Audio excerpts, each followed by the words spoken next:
광종은 뛸 듯이 기뻤다. 우울했던 기분은 온데간데 사라지고 부인과 함께 할 수 있다는 생각에 마냥 설레었다. 경화군 부인은 주한상을 들이고는 잔에 술을 가득 담고 청하였다. 그동안 홀로 얼마나 외로우셨습니까? 폐하께서 내려야 할 그 많은 고민과 판단의 고통들을 신료들은 모를 것입니다. 광종은 자신의 마음을 알아주니 굳어있던 마음이 봄눈 녹듯 녹아내리는 것 같았다. 주는 잔마다 연거푸 마시더니 어느새 잔뜩 취하였다. 광종은 눈물마저 보이며 말했다. 신료들이 몰라주면 어떻습니까? 이렇게 부인께서 알아주시는 것을요. 하하하. 다른 것은 필요 없습니다. 나는 부인만 있으면 됩니다. 광종은 어느새 취기가 올라 몸을 가누기조차 힘겨워졌다. 경화군 부인은 품속에 숨겨둔 단도를 움켜쥐고 생각했다. 그래, 마시거라. 그리고 더 취하거라. 오늘 밤은 반드시 원수를 갚을 것이다. 광종은 마시고 또 마셨다. 술 앞에서는 장사 없다고 조금씩 눈꺼풀이 감기는 것을 어찌할 수 없었다. 경화군 부인은 일이 다 되었다 생각되어 마지막으로 궁금한 것을 물어보았다. 폐하께서는 어찌하여 내 동생 흥하군군을 죽였습니까? 광종은 취기에 자신이 무슨 말을 하는지도 모르고 속내를 그대로 털어놓았다. 나는 백성들의 행복한 세상을 꿈꿉니다. 노비안건법, 과거제는 이런 세상을 바라며 만든 제도였어요. 그러나 이런 것들은 호족들의 기득권을 뺏는 일이라 당연히 반발이 컸습니다. 나는 걱정입니다. 강성한 호족들이 내가 개혁한 것들을 하루아침에 뒤엎어버릴까 말이지요. 내가 힘이 있다면 그들을 막을 수 있을 것이요. 내가 힘이 모자란다면 모든 개혁은 물거품이 될 것입니다. 그런데 내 하나뿐인 아들 왕주는 그들을 상대하기엔 너무 어리고 약합니다. 자신들의 기득권을 되찾기 위해 호족들은 반드시 장성한 왕자들을 내세워 권력을 다시 얻으려 할 것입니다. 해서 나는 결론지었습니다. 소수의 귀족들에겐 두려운 군주가 될 것이며 다수의 백성들에겐 인자한 임금이 될 것을요. 부인께는 미안한 일이지만 나로서는 최선의 선택을 해야 했습니다. 경화군 부인은 크게 화를 내며 말했다. 흥하군군은 정치를 몰랐어요. 관심도 없었고요. 그런 흥하군이 무슨 역심을 품겠습니까? 광종이 한숨 지으며 답했다. 나무는 가만히 있고 싶은데 바람이 가만히 두지 않는 법이지요. 흥하군군의 뜻이 어떠하든 호족들은 제밥그릇을 위해 왕자들을 흔들어야 했을 것입니다. 폐하께서 문무신료들을 모두 장악하고 있는데 어떤 자가 왕자들을 흔든단 말입니까? 지금은 내가에서 감히 저들이 다른 뜻을 품지 못하고 있습니다. 군주가 힘이 있다면 백성들이 평화를 누릴 것이며 군주가 힘을 잃고 중심을 잃는다면 호족들은 더 많은 것을 쟁취하기 위해 끊임없이 싸우게 될 것입니다. 이 일은 신라의 역사를 보면 알 수 있는 일이지요. 지금의 내 힘이 내 다음 때 또 그 다음 때까지 계속 이어지려면 지금 호족들의 날개를 완전히 꺾어 놓아야 평화는 유지될 것입니다. 경화군 부인이 침울한 얼굴로 말했다. 그것은 폐하께서 너무 앞서 생각하시는 것입니다. 폐하께서는 지금의 치세에만 잘 해내셔도 충분한 것입니다. 다음 때는 다음 사람에게 맡기시고 그 다음 때는 또 그때의 사람들에게 맡기면 되는 것입니다. 광종이 생각에 잠기더니 이윽고 말했다. 부인의 말씀이 옳습니다. 하지만 다음 사람이 잘할 수 있도록 나는 지금 만들어야 할 제도적 장치를 확고히 하고자 합니다. 나는 늘 걱정입니다. 내가 만든 개혁과 장치들이 다음 때에 가서 사라지지는 않을런지. 이제 겨우 백성들이 혼돈과 억압의 시대를 벗어나 자유롭고 행복하게 사는 세상이 되었는데 그런 세상이 하루아침에 뒤집혀버리지는 않을런지. 광종의 말끝이 흐려지더니 이내 스르르 잠이 들고 말았다. 경화군 부인이 지금 이 때임을 알고 숨겨둔 단도를 꺼내들었다. 내 아버님과 동생을 죽인 철천지 원수, 오늘에야 원수를 갚는구나. 경화군 부인은 단도를 높이 치켜 세우고 광종을 노려보았다. 손에 힘이 들어가 매우 떨렸고 긴장감에 땀을 비처럼 흘렸다. 그런데 광종의 얼굴은 마치 어린아이가 자는 듯 평온하였다. 경화군 부인은 차마 찌를 수도 없었고 그렇다고 이 좋은 기회를 놓칠 수도 없는 일이었다. 지금 하지 않는다면 원수를 갚을 기회는 다시 찾아오지 않을 것이다. 경화군 부인은 이러지도 저러지도 못하고 그저 높이 든 칼을 들고 분한 목소리로 말했다. 젠장, 백성이 행복한 세상이라니 내가 그 말이 흔들릴 것 같은가. 얼마나 그렇게 시간이 흘렀을까. 그녀는 마침내 결심하고 있는 힘을 다해 칼을 내리꽂았다. 하지만 칼은 광종의 심장을 향하지 못했다. 애꿎은 베개 옆을 찔러 넣었다. 그 와중에도 광종은 세상 모르고 편안히도 잠을 자고 있었다. 경화군 부인이 한참이나 무섭게 노려보더니 이내 돌아서 나가버렸다. 그녀가 멀어지는 발소리를 들으며 자고 있던 광종이 낮은 목소리로 말했다. 고맙습니다, 부인. 신변의 위협을 피하고자 왕육의 집으로 거처를 옮겼던 광종은 963년 6월 궁궐로 돌아와 조서를 내려 말하였다.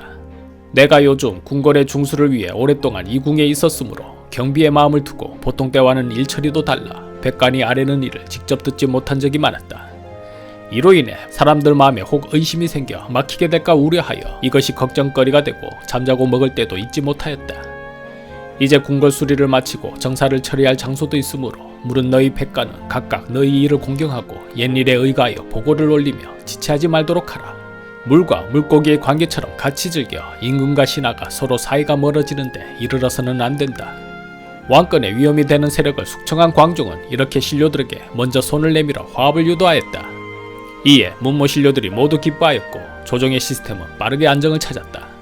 그런 그가 다음으로 선택한 개혁은 불교를 통한 대국민 복지정책이었다. 광종은 개경의 귀법사를 창건하였고 주진은 균여로 하였다.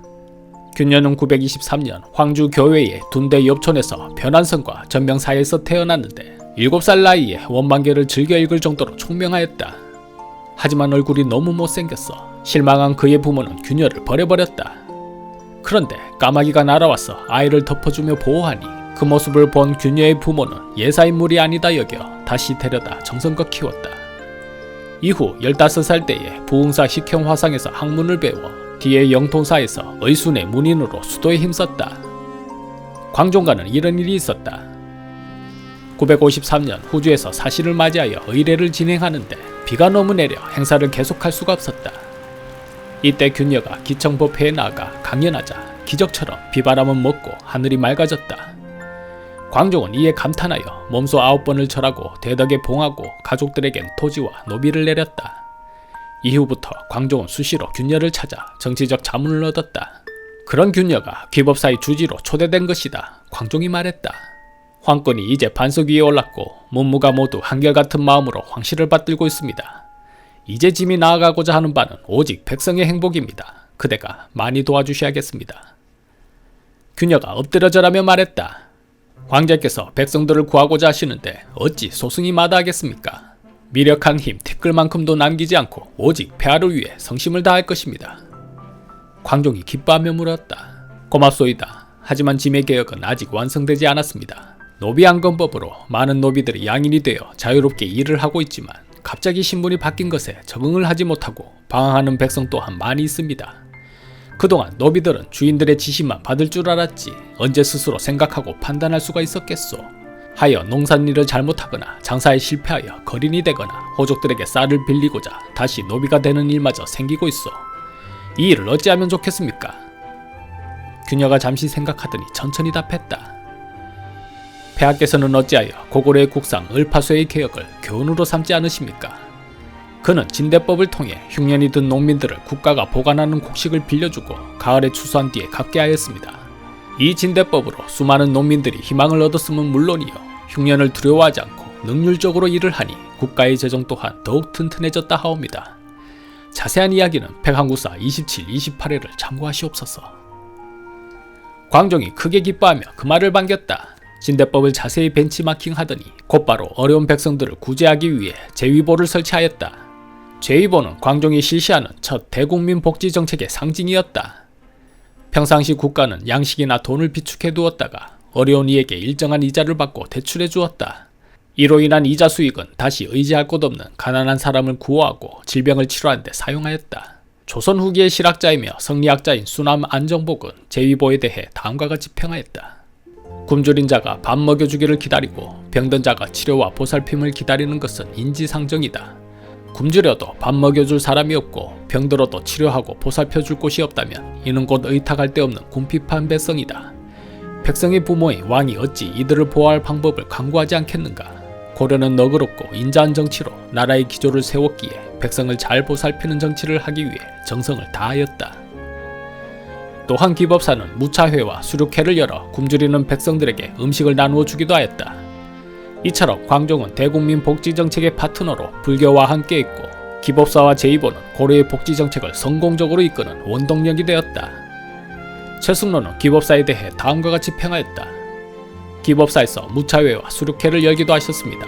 매번 부처에게 제를 올리는 날에는 반드시 걸식 승려들에게 밥을 먹였으며 또는 내도랑의 떡과 과일을 가져다가 거린에게 주었으며 살생을 금지하여 궁중에서 쓰는 육류를 도살부에게 도살시키지 않고 시장에서 사다가 쓰게 하였습니다. 그래서 심지어 대소신민들로 하여금 모두 다 참여를 시켰으므로 미곡과 시탄, 건초, 두류를 매며 지고 가서 서울과 지방의 길가에서 나누어 주게 한 것이 부지기수였습니다. 광종은 이처럼 호족들에겐 두려움의 대상이었지만 백성들에겐 전에 없이 따뜻한 온정을 베푸는 어진 임금이었다. 한편 쌍기는 아버지 쌍철이 갑자기 찾아와 분주한 나날을 보내고 있었다. 쌍철은 아들이 광종의 총애를 받는다는 말을 듣고 고려에 사신 왕궁을 따라온 것이다. 아버님께서는 갑자기 어떻게 찾아오셨습니까? 이놈아, 자식놈이 고려로 가서 깜깜무소식인데 궁금하지 않을 나비가 어디에 있느냐? 잘 살고 있는지 확인하기 위해 사신단을 졸라서 어렵게 따라온 것이다. 잘 오셨습니다. 기왕 오신 김에 고려의 금수강산을 유람하시고 편히 즐기시지요. 나도 할 일이 많다. 잘 있는 것을 봤으면 됐지 무슨 유람이란 말이냐. 쌍기가 잠옷 진지한 표정이 되어 진작부터 하고 싶은 말을 꺼냈다. 고려의 황제는 천하에 둘도 없는 성군이십니다. 기왕 먼 길을 오셨는데 소자와 함께 고려에 정착하여 폐하를 모시는 것이 어떻겠습니까? 쌍철은 고개를 저었다. 나는 주나라 사람이다. 어찌 고려 임금을 섬길 수 있겠느냐. 아버님께서는 빼어난 자연경관을 매우 좋아하십니다. 이곳 고려의 산천초목은 사계절이 뚜렷하여 그 경관이 매우 아름답습니다. 소자도 고려의 아름다움에 깊이 매료되었습니다. 쌍철은 무겁게 고개를 저었다. 산이 아무리 아름다워야 산일 것이고 물이 아름다워봐야 또한 물에 지나지 않는다. 주나라가 지금 매우 어려운 상태다. 이런 때에 한가하게 산천초목이나 즐기고 있겠느냐. 고려 황제는 기순한 인재들에게 역대급 대우를 해주고 있습니다. 이 집도 폐하께서 공짜로 내리신 집입니다. 아버님께서 오신다면 못해도 큰 강이 내려다 보이는 신축된 집을 하사하실 것입니다. 쌍철의 답은 확고하였다. 당장 짐부터 풀어야겠다. 쌍철은 이후 좌승의 관직을 받고 고려의 신하로 정착하였다. 그러던 어느 날 박수경이 홀로 찾아와 광종을 알련하였다. 폐하께서는 화합을 말씀하셨지만 아직 숙청되지 않은 호족 세력이 있습니다. 그들이 있는 한 고려의 완전한 화합과 평화는 아직 이루옵니다. 아직 숙청되지 않은 호족이라니 그들이 누구요? 박수경이 잠시 동안 침통한 표정으로 생각하더니 입을 열었다. 바로 신의 집안이옵니다.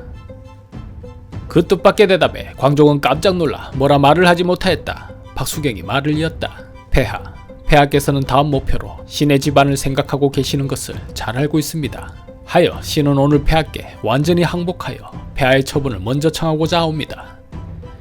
일찍이 태조 폐하께서도 전쟁 중에 진심으로 항복하는 자가 있다면 자비를 베푸셨습니다.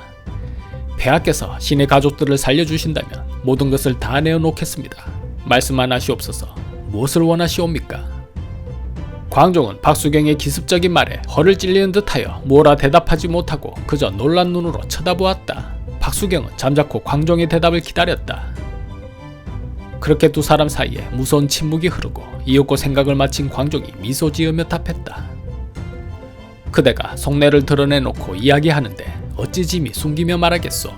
그렇다면 단도직입적으로 말하겠소. 이 황궁을 떠나시오. 부리는 노비와 가병들, 하사받은 땅들을 모두 내어놓고 황궁이 닿지 않는 먼 곳으로 떠나시오. 그리고 다시는 돌아오지 마시오. 묵묵히 듣고 있던 박수경이 고개 숙여 답하였다. 그리하겠습니다, 폐하. 박수경은 마지막 큰절을 올리고 궁을 나왔다. 집에 도착하자마자 아들들을 불러 모아 말했다. 우리는 이제 모든 것을 내려놓고 황도를 떠난다. 부리던 노비와 가병들을 모두 보내주고 우리끼리 조용하게 살 것이다. 그 말에 첫째 아들 박승희가 분노하며 말했다. 아버님께서는 어찌하여 힘이 있는데도 불구하고 굴복부터 하십니까? 나는 그리 못하겠습니다.